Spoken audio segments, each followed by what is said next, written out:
I mean, you speak so much. I mean, everything you've said, all the relevant points. That I mean, honestly, while I was listening to you, I was reflecting on my own mind space when I'm at Yeah, work and the organization and how everything flows. But I think work culture is critical, right? It's yeah. at the center of everything and managing everything. What do you think? I mean, but what do you mean actually when you say the word culture? Because for me, when I think about culture, there's just so many different, mindsets, ideas, norms, and how does that all come together? And what does the word culture mean? Yeah. So, culture in the most sort of common parlance has been described as the way we do things together here. But it is a combination of your mindsets, of the skill sets that the organizations brings forth, or values. The way in which we do things here. For example, the way in which we hire people within the organization. What we consider as high performance within this organization, which behaviors do we uphold within this organization, what are the kind of people who get identified as high potential people here, right? What does it take them to be able to really take on bigger responsibilities? Why should anyone make a career with us, right? And how are we on rewarding, how are we on recognition? Everyone's talking about human centricity at this point in time, yeah, which is like a really big buzzword, but it means so many things. And you cannot actually be human centric by force. So you cannot be human centric because the organization saying we want people to be human centric. It just means so many things at so many levels. And it starts very significantly with the inner journey, which is, you need to question, deeply held values, beliefs, assumptions, especially people who are in leadership positions or tipping point positions where they can actually influence the culture, because the culture is actually a reflection of what we've valued, what we've upheld, and also what we've allowed people to get away with.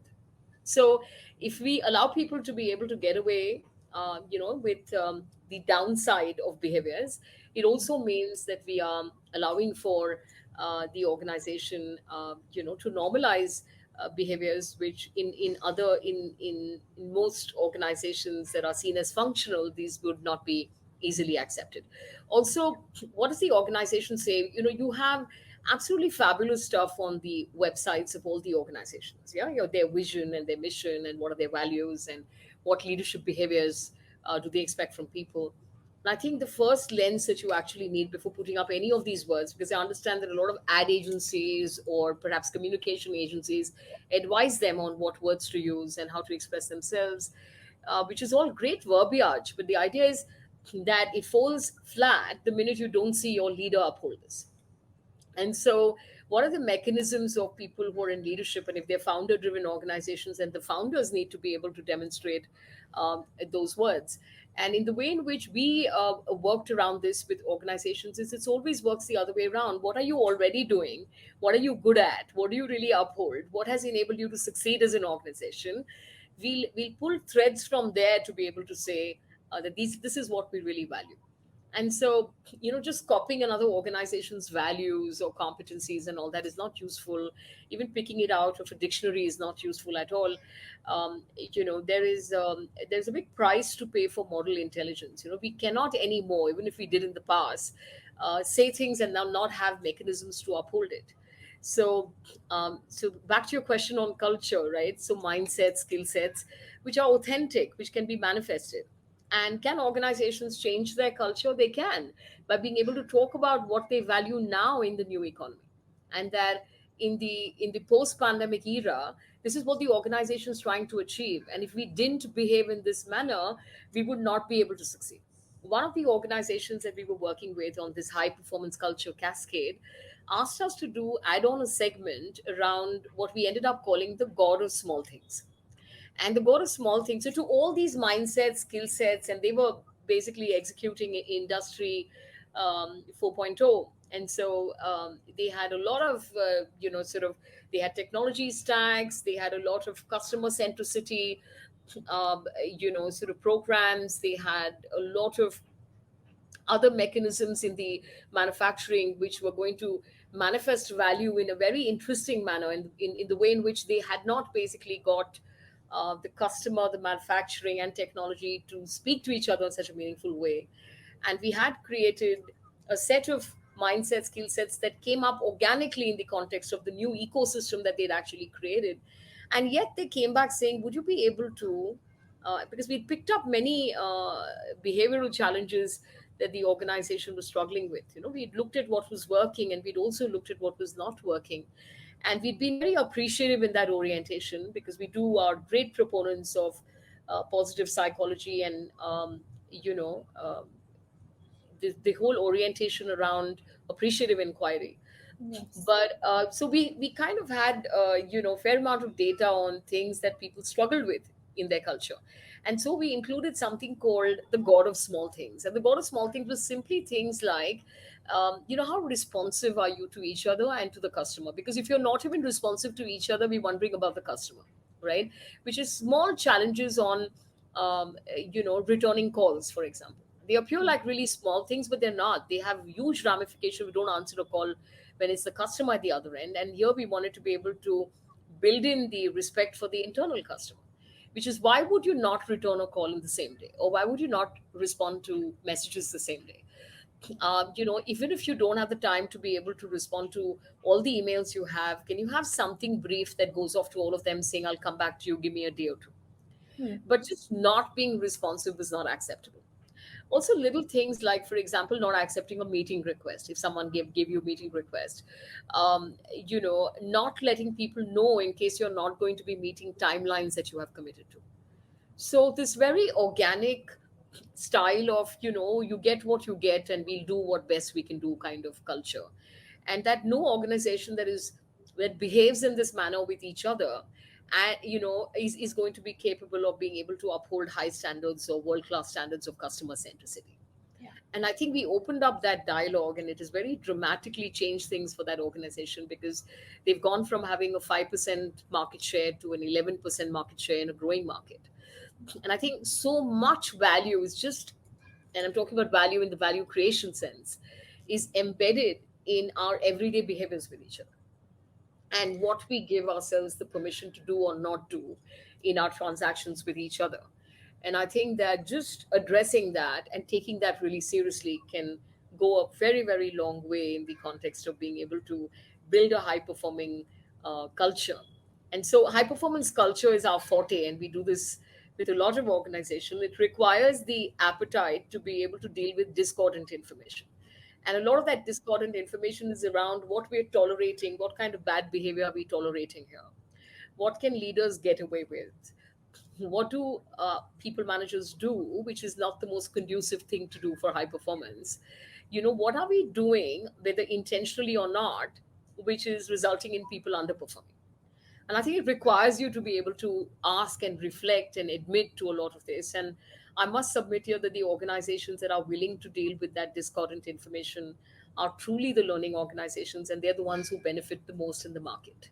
I actually was just going to ask you that how open and receptive are they, to such feedback and criticism and vulnerability to talk about your flaws and where you can improve. Yeah. And another question that I had while you were speaking that came to my mind was that in a large organization, let's say the leaders at the top rung have a cultural idea for the organization, but then how do you control or manage each person on each management level to adhere to that? Like that's so tough to bring that synergy, because I'm pretty sure leaders aren't directly sort of having showing by example to all the members of the organization. So that has to be something that's on the shoulders of so many different people who are at management positions. So Mm. how was that done?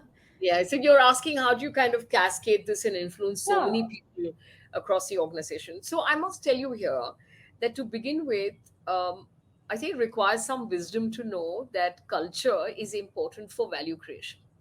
That your differentiator in the 21st century is not your strategy, is no longer your strategy, right? Your strategy can be imitated, it can be copied, competition gets to know it. There's a flow of talent from organization to organization. If they invited two senior people from your organization for an interview, they would know everything you're doing in the next couple of months. So it's not difficult. It's very permeable now, and you can access people's strategies, and it's not even that differentiated. What is truly differentiated, however, is what is the secret sauce in which you bring performance together. And I think it takes a lot of wisdom, and increasingly I find organizations waking up to that, that our real edge or our differentiator is going to come from how we work together as people within the organization to deliver performance. So, to your point on how do you really cascade this, to begin with, a lot of organizations don't have a cognition on what really are these dimensions of culture, or even to understand that your culture is your differentiator. And I think once you get that, you can actually work on being able to define it, to influence people to understand what it is.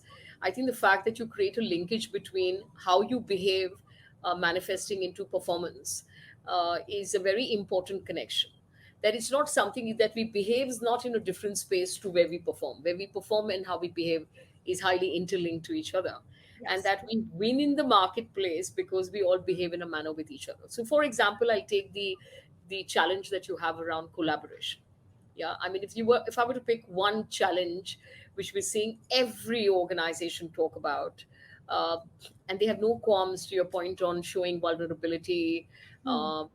feeling bad about it or not liking that discordant information. This is one piece of discordant information everyone's aware of, and it doesn't take much to be able to get them to be able to submit to it. It almost seems like a national challenge.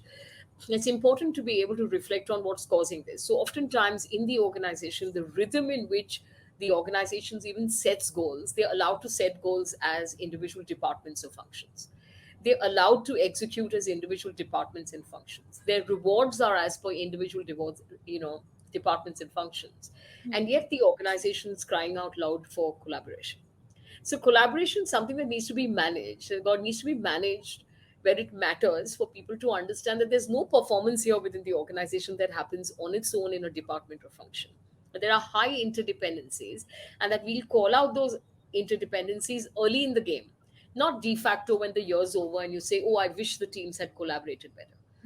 Also, collaboration cannot be, the behavior of collaboration cannot be left to individuals and their choices. Collaboration is something that you must ensure manifests in the way in which the business is delivered. It is a must have for the business. It's not a nice to have or your choice whether you'd like to bring Yeah. forth collaboration or not. So I think it's not manifested and it's not brought together with the seriousness with which it should. Now, what is collaboration? It's a behavior, and the idea is to also be able to explore why that behavior is not being manifested. What are the insecurities? What is causing the lack of psychological safety? Many people down the line in teams often submit saying that there are all kinds of practices within the organization that are detrimental to any healthy culture. So, for example, they're not allowed to speak to people in other teams, or that if they're caught speaking to people in other teams, then their managers are very upset with them because they don't know what information got transpired. This is all within the same organization. And so, fundamentally, to understand that the competition's outside and it's not inside, and to be able to figure out what is causing people to behave in this dysfunctional manner, rather than blaming them, to be able to understand what have we done in our rhythm of execution that's got people to believe that they got to stay in their own teams, fortify themselves inside their own functions and departments, and create these really big walls where no one would know what's really happening in here. There couldn't be anything that's happening in there which is so detrimental to performance, which is actually will actually be detrimental. Let me repeat that. There could be nothing happening there that doesn't need to be known to people across functions, so that you're able to share that information in the interest of performance. Yeah. And so, but what gets them to be able to remain guarded in their own silos? And so the silo working is a challenge across. And you have to systemically deal with that. And what I mean by that is that in OKRs, for example, you set goals in a manner where you already involved everyone from the start in the conversation. And so when you know that your goal achievement, your performance, and your rewards are all interlinked, so all our faiths are interlinked, which indeed they are, but they need to also manifest in that manner, in the rhythm, the cadence of how the organization performs and delivers. I think slowly you can start eroding this and start building some trust across whatever are these self created boundaries or barriers. So I think this is work to be done inside organizations. It's detrimental to healthy organizations. And to the point on culture, collaboration is right at the center of it. Customer centricity is right at the center of all of this. Mutual respect for each other's talent, and for each other's time, is extremely important. Solving problems together is just ever so important, which is how do we come together to solve problems? And that we are responsible collectively for the company's performance. There's no individual or team performance here without the company performance. And to articulate that very clearly in the both the recognition and the reward system inside the organization. What organizations end up doing is that they maintain a cadence where the company's performance is given some percentage weightage, your performance is given some percentage weightage, and it's divided, and there's so much confusion, and most people believe, but I did my job, the company didn't do their job, and all kinds of strange disconnections. So you have a situation where, the patient is still unwell or dead, and the operation was successful. So everyone believes I did a great job, but you don't have a healthy patient, or you don't have a patient who's even alive sometimes if the organization is done really badly. And so we need to be able to not create this disconnect, between organizational performance and individual performance, especially when you're talking about collaboration. No, absolutely.